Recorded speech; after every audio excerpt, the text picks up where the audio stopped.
Hello, our friends, Evolutionary Energy Arts family. As always, guys, we want to thank you for your support over on Patreon. This one's going to go up on Heart's Home because we've been doing and started a look into the different goddesses of the world. There is a lot to uncover, and this really hits me for some reason, so let's talk about this. Lost Phrygian inscription on Arslan Kaya monument in Turkey deciphered.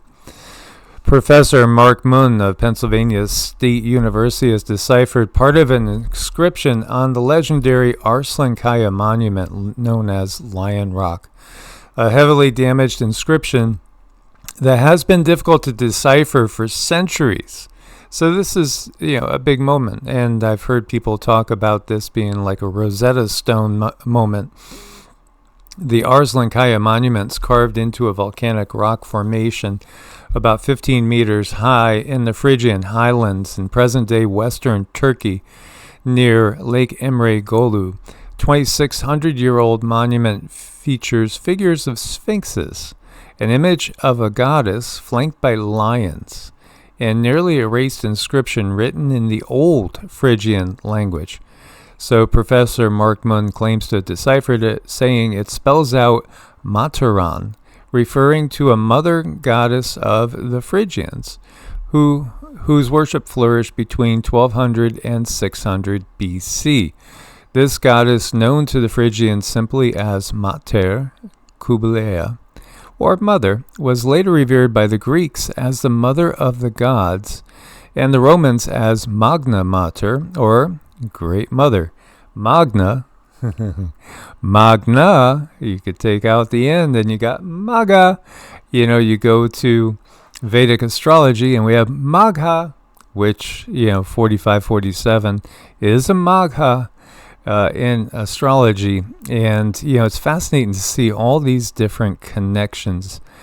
In April, Professor Mark Munn had a chance to photograph the previously indecipherable inscription on Arslan Kaya in western Turkey. After analyzing the imagery, he published his conclusion that it honors the mother goddess Mataran as the leader of the Phrygian pantheon.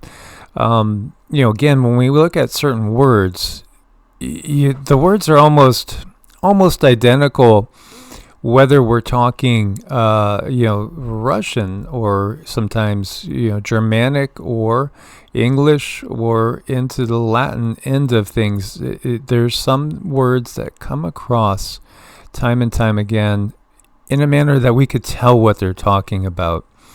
So there was a proto Indo-Aryan language, which we haven't officially discovered yet.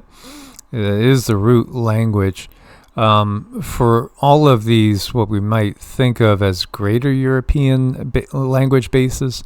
Again, there's so much to uncover that hasn't been uncovered yet, but I do think that it's going to be uncovered in the coming years. I think there's going to be so much that comes out. It's going to be mind-blowing. So the finding confirms the mentioning of Mataran, the ancient name of Mother Goddess or Mother of the Gods, on the monument, suggesting a precise dating to the first half of the 6th century BCE. So, over 2,500 years ago. It's really interesting because scientists have been frustrated at this interpretation.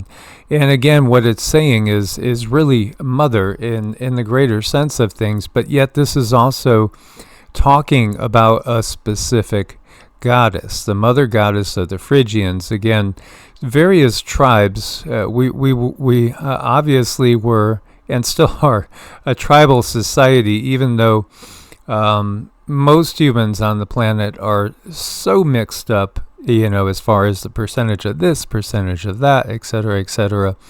Truly, we are all mutts, quote unquote, so to speak.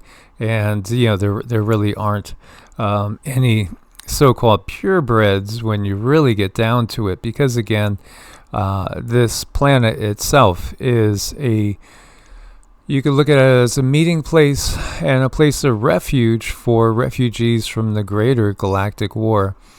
So this is really interesting for me anyway. And when we look at these ruins, and there's also a series of statues not far away depicting the quote-unquote gods, which do have, they do have a connection also to the Greco-Roman pantheons. Again, it is a case where gods were recognized as real physical beings, but then there's also understood to be what we would take a more astro-theological point of view on, and the fact that these are also representing archetypes and the natural world in general. So the Phrygians knew her simply as the mother. The Greeks knew her as the mother of the gods, and the Romans called her Great Mother. And when we look into that area, what do we see? Well, again, this area is fascinating to me. What we call Turkey at this point in time, it has so much history. There's so much still that hasn't been fully uncovered, and there's a lot of stuff they want to bury back over. I'm sure many are familiar with everything going on at Göbekli Tepe. Again, we were told when I was growing up, city-states started about 5,000 years ago, 5 to 6,000 years ago. There were no real organized city-states that existed prior to that. And we know that's totally erroneous now because, again, we have Göbekli Tepe, we have Kettle-Hyuk, we have all these different places that probably date back 12,000 years or more. And there was this gigantic, enormous, catastrophic event that we call the Younger Dryas extinction that happened. And that really, really wiped so much clean and took off so much of the life off the planet that it was truly a big restart on a huge scale. And then around 6,000 years ago, we have more of the same to a lesser degree happening. And of course, we have nothing but, all these quote-unquote natural disasters and wars ongoing ever since. So, this is interesting. Again, Matar is truly mother. So it's easy to see that. That's a little bit generic. And yet, when we look at it in the bigger sense of things, we can equate this also to going into the Hindu pantheon and saying, in a general sense, this is kind of like Shakti or divine feminine energy is what you're talking about. But then Shakti, you can personalize it more by talking of Parvati or Lakshmi or Sarasvati, or if you're looking at Lakshmi, you can also go down the line of talking about Sita or Radhe again. And there's energy in a personalized form, but it's not just raw archetypal energy. There are also, again, beings, literal beings associated with this. And here again, we see, when we talk about Turkey, you can't help but talk about some of the living spaces that were cleared out into the rocks themselves. It was as if people were at times looking for cover from what? I mean, going into caves and cave systems that go 10, 12, 14 stories down into the earth. What were they trying to escape? And what was really going on the surface? Well, in my mind, what was going on the surface was what we call the wars of the gods, which have never ended, even to this day. Even to this day, these wars of the gods are ongoing. So people were looking for safe places because, again, you had literal ships going overhead and blasting each other, very much like Star Wars. And you had all sorts of different beings. You got these depictions, again, of giants And here you have these two giants shielding what looks like a mother and a child. You know, there's so many things that get handed down to us that we might think, okay, it's the original, it's Jesus and Mary. That's the original. No, but then you see that you have, obviously, Isis, and we have her, depictions of her with Horus that are identical, and even to the look on the faces and the angles. Again, this is all reflecting our history. When we look to the area of Phrygia, well, if you look for goddesses, we do get the Phrygian goddess Cybele,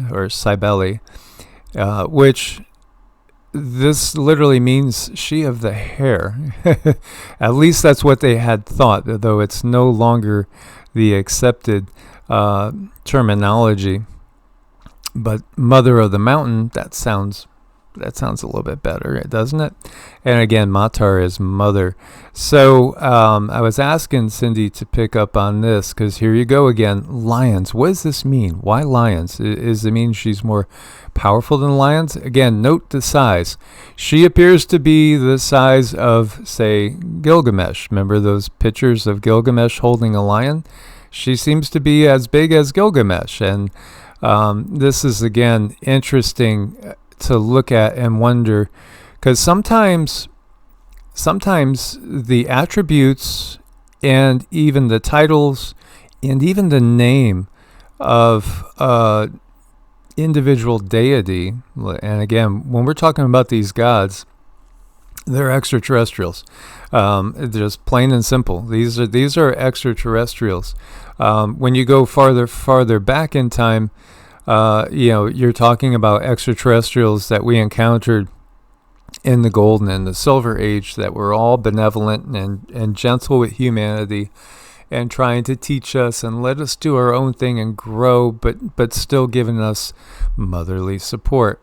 And then with the advent of the Bronze Age, and as we shifted down heading towards the Kali Yuga, the beings that we encountered were lower and lower frequency beings, and you encountered more and more beings that were simply looking at us as a resource to be taken advantage of. So, when we look to this, we have to really, really use discernment, and it's very hard. I mean, it's really hard to discern this if you're only using the logical mind.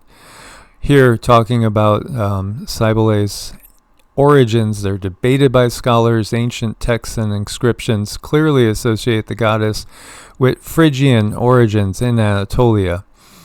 It was well known that an archaic version of Cybele had been venerated at the Pessinos in Phrygia before its aniconic cult object was removed to Rome, taken to Rome in 203 BCE. However, if the theory on the Kubaba origin of Cybele's name is correct, then Kubaba must have merged with various local mother goddesses well before the time of the Phrygian Matar Kubala inscription made around the first half of the 6th century BCE. Burkett notes that by the 2nd millennium BCE, the Kubaba of Bronze Age Carchemish was known to the Hittites and the Hurrians. On the basis of inscription and iconographic evidence possible to trace the diffusion of her cult into the early Iron Age, the cult reached the Phrygians in Inner Anatolia, where it took on special significance. So in Phrygia, she was also venerated as Distis, with a temple at the great trading city of Pessinos, mentioned by the geographer Strabo. It was at Pessinos that her son and lover Attis was about to wed the daughter of the king when she appeared in her awesome glory, and he castrated himself. Oh, okay. Brutal. That is brutal. Yes, there are some, and what I want to get across is the fact that, again, as you see this merged with various local mother goddesses, what happened was that we had venerated extraterrestrials that helped us.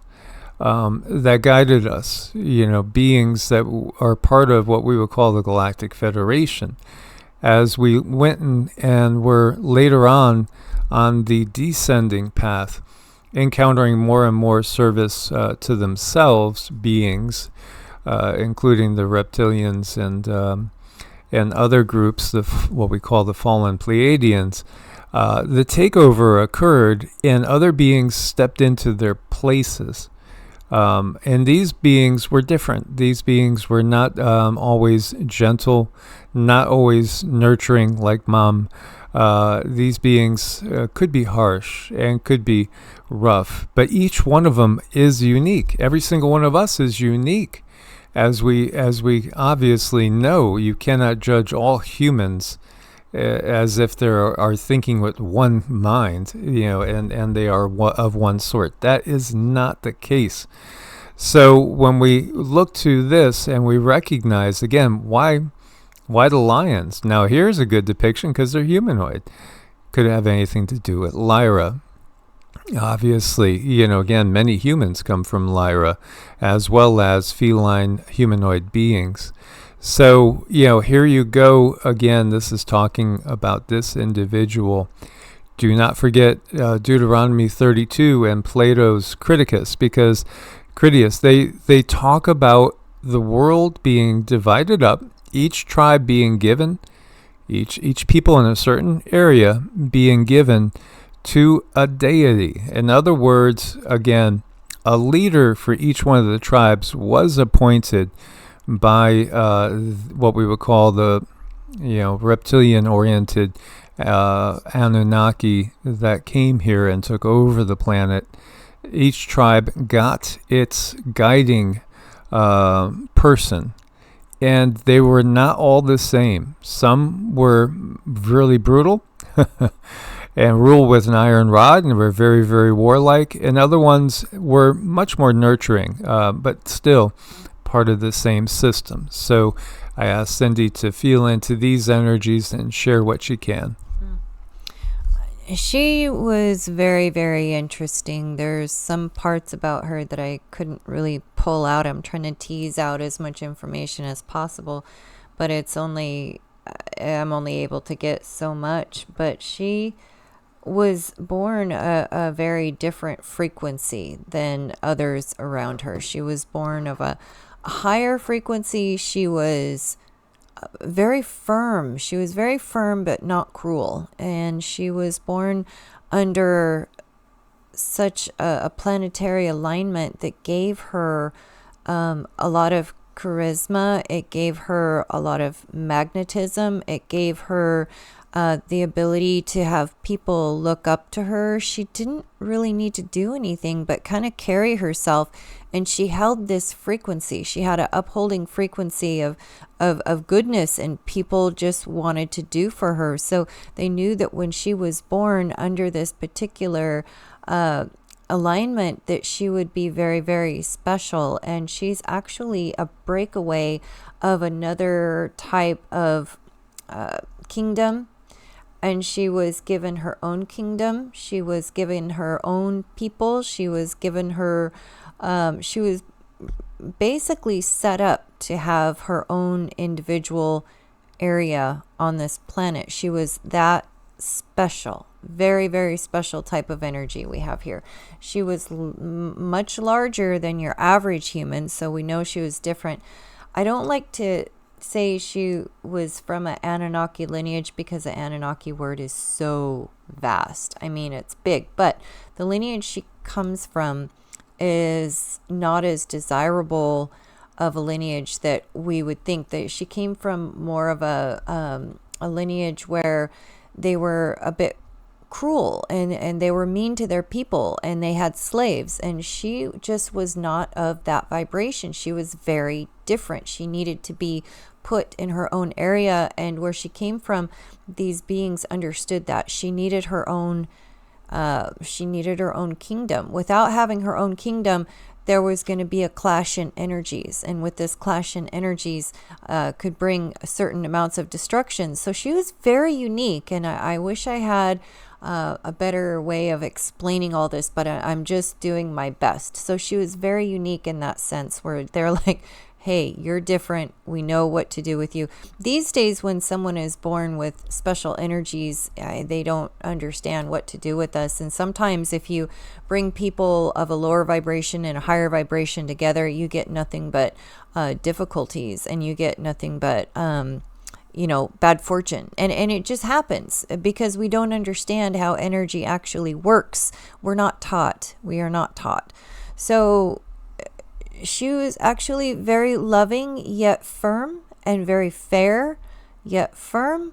I don't get anything that she was cruel. She had a controlling energy over nature.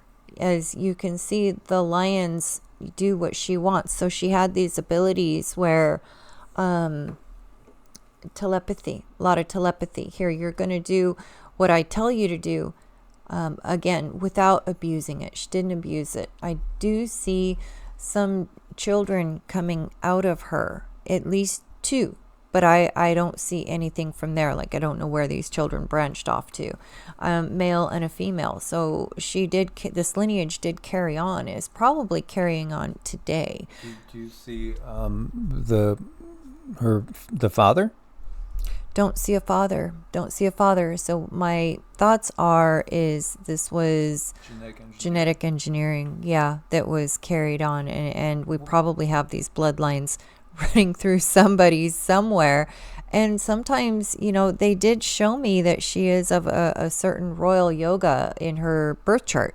So, it could, I really enjoy doing families' birth charts, because I can see how they come together. And sometimes, you might be able to see a little bit of a royal yoga in somebody's chart and think, I wonder if they're from that line. So I think that's everything that I picked up from her today.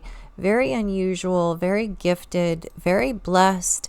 And she was born at a very unique time where things were on the descending. However, she was like a throwback from a golden age. She was very different for that age. So she was almost sort of outcasted, but they knew better than to treat her badly. They gave her own kingdom because they knew better.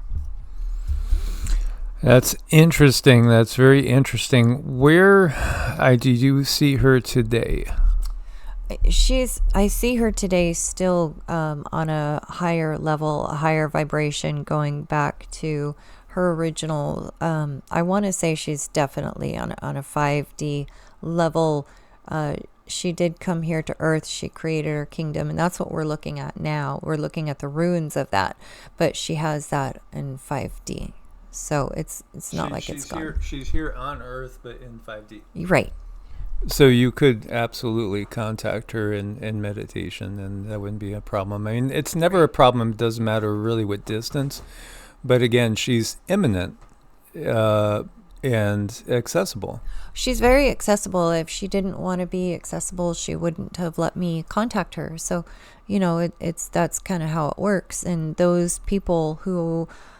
she creates her own filter, she creates her own world, and, certain people are able to connect to other people. I mean, we feel it here in the 3D. It's like sometimes you just feel drawn to certain people. It's the same way when you're dealing with these deities. Sometimes they'll let some people contact them and not others. You have to be of a certain vibration, and that doesn't mean that you're good or bad or any of that. It just, frequency is what frequency is. So, and it has a very natural way about it. It has a very karmic way. And when I say karma, I don't mean, judging good or bad. It just is. It just is. And that's where we need to be in our heads when we contact these beings.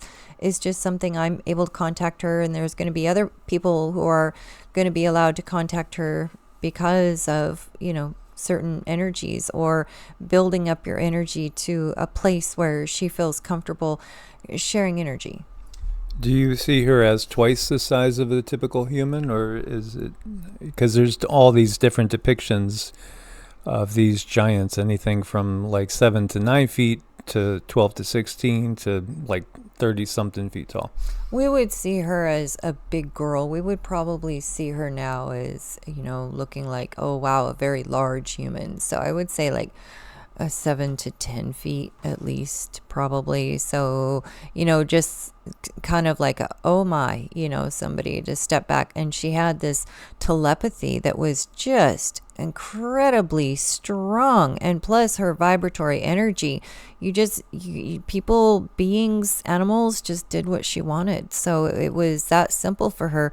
And she was born from a family that understood what they needed to do with her energy to make the best of her time here on Earth. When you say born of a family, can you see where she came from to Earth, or if you have that connection strong enough, what system? With all these lions, was she from Lyra? That would be my first inclination, but I'm not able to see that definitively. But she does like to surround herself with the Lyran energy. So it could be a partnership with Lyra. It could be something of that nature. It could be, when we talk about Magha, she could, Regulus, born from the heart of the lion. Regulus, yeah. And Magha is again a lion too when we talk about that nakshatra. It's like a king. Yeah, king. Mm-hmm. Yeah. So this is interesting. Is there anything you can, if you asked her, is there anything she wants to share with us at this point in time in the turning of the Yugas, with the awakening of humanity going on, that she would care to share with us? What I am picking up is she is very much into empowering other beings to step into their power and remember who they are. And this is where we're at. We're in a position where we need to step into our own power. We need to remember who we are. We need to give and receive respect for all other beings, and understand that when our words have power, and our presence has power, and our ability to create is very powerful. And once you realize that, you don't just say anything, and you don't just go anywhere, and you don't just be caught doing anything. You start to carry yourself, and you start to speak in a way where you understand your power. And this is what's going to turn the tide into more of the 5D energy that we're all headed toward. Self-empowerment. Very much so. Is there anything else that she would share with us? Not at this time, but I do see her coming through in the future. Awesome. Thank you so much, dear. Indeed. As always, guys, we want to thank you for your support over on Patreon, exclusives there every week. And as always, we look forward to your comments. Make sure you're subscribed to all the channels. We appreciate your support, as the suppression on YouTube just is increasing every day, it seems. But we will keep trudging on and find new things to do as well, new possibilities. As always, source bless and namaste. Namaste.